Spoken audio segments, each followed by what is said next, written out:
지난 영상에서는 마세라티가 좋은 평가를 받지 못한 이유에 대해 알아보았습니다. 그렇다면 오늘 영상에서는 좋은 평가를 받지 못했음에도 불구하고 구매하는 이유에 대해 알아보도록 하겠습니다. 엥? 또 크라이슬러예요? 네, 크라이슬러입니다. 지난 영상에서 펜타스타 엔진 4,5천만원대에 들어가는 엔진이라고 욕을 먹는다고 했죠. 어떤 미디어를 보니 마세라티의 모든 부품은 크라이슬러다, 이런 식으로 과장하는 느낌이 없지 않아 있는 것 같습니다. 물론 틀린 말도 아닙니다. 실내 인터페이스도 크라이슬러에서 만든 걸 사용하고 펜타스타 엔진이 크라이슬러에서 나온 엔진도 맞기 때문인데요. 하지만 위 엔진을 페라리 측에서 수정해준다면, 크라이슬러 측에서 수정된 엔진의 블록을 완성도 높게 주조 가공만 해준다면, 거기에 조립은 페라리 측에서 해준다면, 실제로 위와 같은 공정을 거쳐서 만든 F160 엔진이 마세라티에 들어가기 때문에 마세라티의 모든 부품은 크라이슬러다 라는 과장된 표현은 하지 않겠죠. 비록 베이스가 펜타스타라 해도 전 페라리를 믿습니다. 지난 영상에서 이런 말을 했죠. 디자인의 차이는 있지만 실제로 공조기 조작이나 인터페이스를 사용해보면 크라이슬러 300C와 매우 비슷한 느낌이 들고, 실내에 들어간 값싼 플라스틱들도 같은 걸 사용한다고 합니다. 라고 말했죠. 네, 위에서 언급한 말 사실입니다. 하지만 마세라티는 이태리 출신답게 크라이슬러보단 훨씬 좋은 소재로 실내를 도배합니다. 가죽을 아끼지 않죠. 또한 에르멘의 질도 제한의 옵션을 통해 이태리 원단을 넣어 내가 이태리 출신의 차다 라는 느낌을 다시 한번 줍니다. 마지막으로 포르쉐, 벤틀리처럼 시동키를 삽입하는 곳이 운전자를 기준으로 왼쪽에 위치했다는 점이 특징인데요. 이는 전통 스포츠카 브랜드에서 나타나는 특징 중 하나입니다. 과거 르망 24시 레이스에서는 출발 신호가 떨어지면 차량이 바로 출발하는 게 아니고 레이서가 차량까지 뛰어가서 시동을 걸고 출발하는 과정까지 기록되었습니다. 시동을 거는 과정에서 운전자를 기준으로 오른쪽보다 왼쪽에 시동키를 배치하는 게 기록 단축에 도움이 되었기 때문에 왼쪽에 배치했습니다. 위를 통해 시동키가 오른쪽에 위치한 300C를 그대로 따라한 게 아닌 레이싱에서 모티브가 된 시동키 왼쪽 배치는 레이싱 감성을 전달합니다. 결론적으로 페라리가 수정한 펜타스타 엔진, 제냐 실크 옵션, 크라이슬러와는 다른 시동키 위치 등과 같은 특징으로 이태리 감성과 레이싱 감성을 잘 살려냈기 때문에 크라이슬러와 완전 똑같은 차라고 보기엔 힘들 것 같습니다. 지난 영상에서 제가 기불리는 포지션이 애매하다고 했습니다. 이 또한 사실입니다. 하지만 앞선 영상에서 비교한 강적 중 BMW M3는 가질 수 없는 것이 있습니다. 바로 웅장함인데요.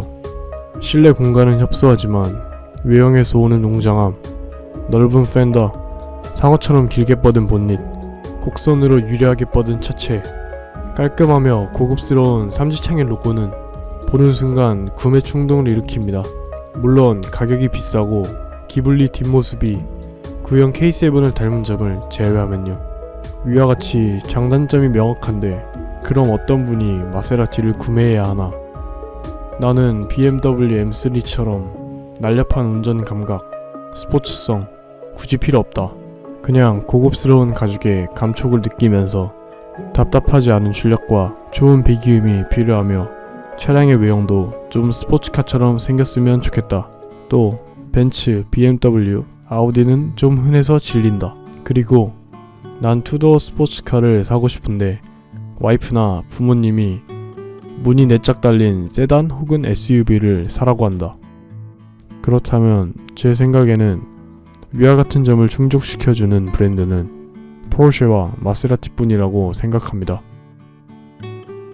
물론 고급스러운 실내, 스포츠카처럼 멋진 외관, 좋은 배기음까지 고려하는 분이라면 아마도 당신은 차를 좋아하시거나 젊고 스타일리시하며 금전적인 여유가 있으신 분이겠죠. 전 안타깝게도 전자이네요. 후자이신 분들 부럽습니다.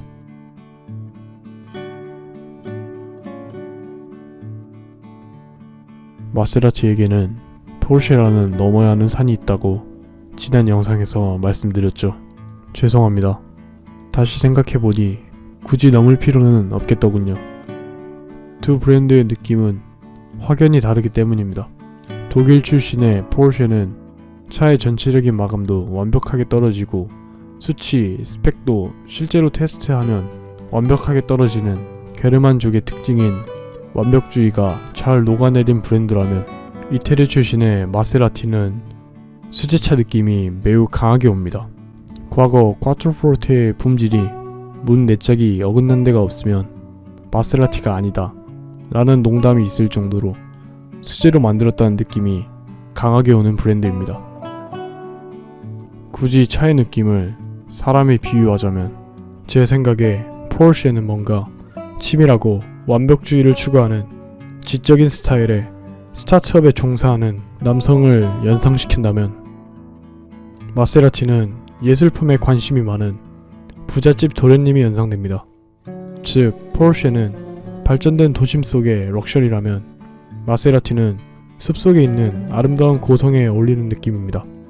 또한 차를 만든 사람의 성향을 비유하자면 포르쉐의 차량들은 엄청난 설계 장인들이 심연을 기울여 설계한 도면을 통해 차를 만든다면 마세라티는 이탈리아의 한 아티스트가 영감을 받아 그 영감을 즉흥적으로 만들되 완성도 높은 작품 같은 느낌이 듭니다. 제 생각에 예전부터 그게 마세라티가 차를 만들어왔던 방식이고 아직까지도 그런 방식으로 차를 만들어왔기 때문에 포르쉐와는 확연히 다른 매력을 주는 점이 마세라티의 장점이라고 생각합니다. 완벽주의를 추구하는 포르쉐, 감성적이면서 아트적인 면모가 강한 마세라티. 선택은 당신의 몫입니다. 어떤 차를 선택하시겠습니까? 비록 포르쉐를 선택한 사람이 많다고 해도 마세라티가 주는 마세라티만의 매력도 무시할 수 없다고 생각합니다. 과거에 비해 고유의 색이 많이 옅어진 건 사실이지만 여전히 그 고유의 색을 잃지 않기 위해 노력하고 있고 앞으로도 그럴 것입니다. 오늘도 부족한 영상 끝까지 시청해주셔서 감사합니다. 구독과 좋아요, 알림 설정까지 해주시면 감사하겠습니다.